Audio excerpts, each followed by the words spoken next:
బంగ్లాదేశ్ జాతీయ ఎన్నికల గురించి ఆ దేశ తాత్కాలిక చీఫ్ మహమ్మద్ యూనూస్ సోమవారం నాడు అతిపెద్ద ప్రకటన చేశారు. 2025 చివర్లో కానీ లేదా 2026 ప్రథమార్థంలో కానీ ఎన్నికలుంటాయని చెప్పారు యూనూస్. ఒకవేళ ఓటర్ల లిస్టులో కనీస మార్పులు చేస్తే ఈ ఏడాది చివర్లో జరుగుతాయి. పూర్తి స్థాయిలో ఎన్నికల జాబితాను సవరిస్తే మరో 6 నెలల సమయం పడుతుందన్నారు యూనూస్. ఎలక్టోరల్ రిఫార్మ్స్ కమిషన్ సలహాలు అమలు చేస్తే కొంత గడువు పట్టే అవకాశముందన్నారు తాత్కాలిక చీఫ్. కాగా యూనూస్ సోమవారం నాడు విక్టరీ డే సందర్భంగా దేశ ప్రజలను ఉద్దేశించి ప్రసంగిస్తూ ఈ విషయం చెప్పారు. కాగా ప్రతి ఏడాది డిసెంబర్ 16వ తేదీన బంగ్లాదేశ్ విక్టరీ డే జరుపుకుంటోంది. అయితే 16 సంవత్సరాల పాటు ప్రధానమంత్రిగా ఉన్న షేక్ హసీనాను ఈ ఏడాది ఆగస్టులో విద్యార్థుల ఉద్యమంతో ఆమె పదవి దిగిపోవలసి వచ్చింది. ఆ స్థానంలో యూనూస్ వచ్చారు కాబట్టి ఆయన నేతృత్వంలో విక్టరీ డే సంబరాలు జరుపుకోవాల్సి వచ్చింది.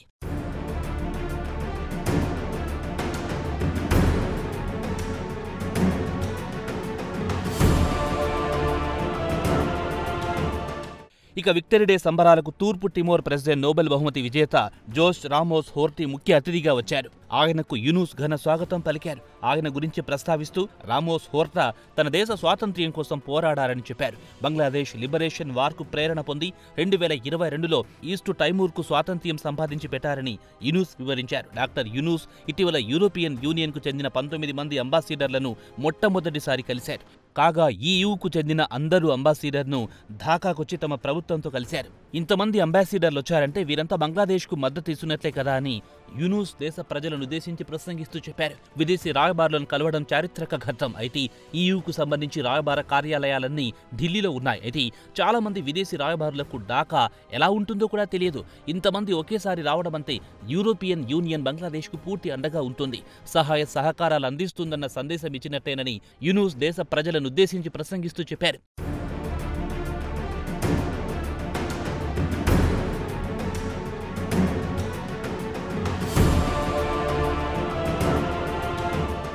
యూరోపియన్ యూనియన్ రాయబారులకు తన ప్రభుత్వం తెచ్చిన సంస్కరణల గురించి వివరించారు. త్వరలోనే ఎన్నికలు నిర్వహిస్తారని వారు చెప్పారన్నారు. వారు కూడా తమ వంతు సహకారం అందిస్తారని హామీ ఇచ్చారు. బంగ్లాదేశ్ గురించి పెద్ద ఎత్తున దుష్ప్రచారం జరుగుతోందన్నారు యూనూస్. బంగ్లాదేశ్ విద్యార్థులు ఎదుర్కొంటున్న ఇబ్బందుల గురించి తన ప్రసంగంలో ప్రస్తావించారు. బంగ్లాదేశ్ విద్యార్థులకు వీసాలు కావాలంటే న్యూఢిల్లీ వెళ్లాల్సి వస్తుందని, దీన్ని ఢాకాలో కానీ తమ పొరుగున ఉన్న దేశాలకు కానీ తరలించాలని కోరానన్నారు. కాగా బంగ్లాదేశ్ విద్యార్థులకు యూరోపియన్ యూనివర్సిటీలో చదువుకోవాలంటే వీసాలు లభించడం లేదని యూనూస్ ఈయూ రాయబారుల దృష్టికి తెచ్చారు. దీన్ని దృష్టిలో ఉంచుకుని ఢాకాలో వీసా ఆఫీస్ తెరిస్తే తమ విద్యార్థులకు మేలు జరుగుతుందన్నారు యూనూస్.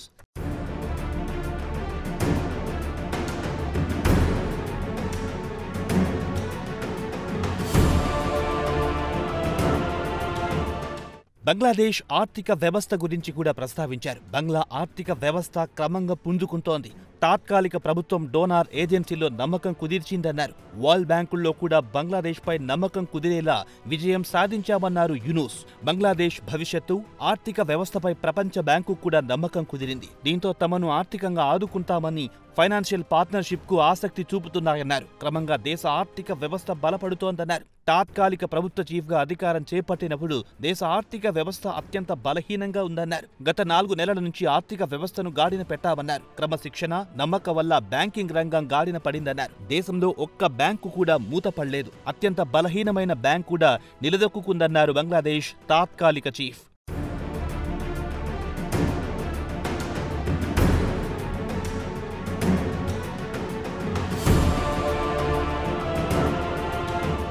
ఇదిలా ఉండగా బంగ్లాదేశ్ తాత్కాలిక ప్రభుత్వం ఏర్పాటైన తర్వాత యూనూస్ ఒక ఎంక్వైరీ కమిషన్ ఏర్పాటు చేశారు. హసీనా ప్రభుత్వం, ఆమె ప్రభుత్వంలో ఉన్నతాధికారులుగా పనిచేసిన వారు సుమారు 3,500 కంటే ఎక్కువ మందిని బలవంతంగా మాయం చేశారని ఆరోపించారు. విచారణ కమిషన్ గత శనివారం నాడు నివేదిక విడుదల చేసింది.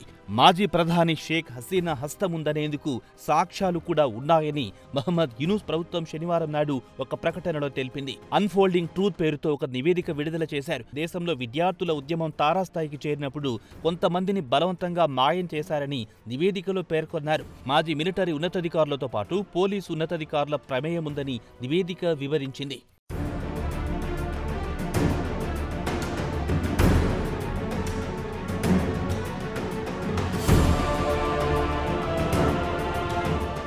ప్రభుత్వానికి వ్యతిరేకంగా గళం విప్పిన వారిని అడ్డు తొలగించడానికి anti crime unit, rapid action battalion, army, navy, air force, regular air force ఉన్నతాధికారులు కుమ్మక్కై ప్రభుత్వానికి వ్యతిరేకంగా గళం విప్పిన వారిని రహస్య ప్రదేశానికి తీసుకెళ్లి నిర్బంధించి చిత్రహింసలకు గురి చేసేవారిని విచారణ కమిషన్ నివేదికలో వివరించింది.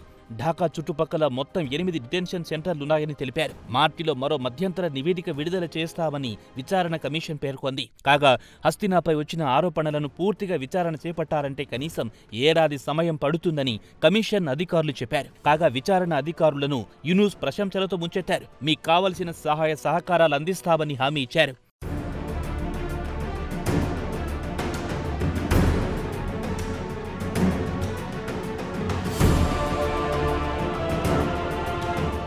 మొత్తానికి యూనుస్ ప్రభుత్వం ఎన్నికల గురించి అయితే ప్రకటన ఇచ్చారు, కానీ ఎన్నికలు జరిగే వరకు నమ్మకం లేదనే టాక్ వినిపిస్తోంది. కాగా యూనుస్ తాత్కాలిక చీఫ్ వీలైనంత ఎక్కువ కాలం కొనసాగాలని చూస్తున్నారు. షేక్ హసీనాకు వ్యతిరేకంగా ఎంక్వైరీ కమిషన్ నివేదికలో హసీనాను దోషిగా నిలబెట్టడానికి ప్రయత్నించారు. హసీనాను కానీ ఆమె పార్టీని ఎన్నికల్లో పోటీ చేయకుండా అడ్డు తగిలే అవకాశాలు మాత్రం కనిపిస్తున్నాయన్న టాక్ వినిపిస్తోంది.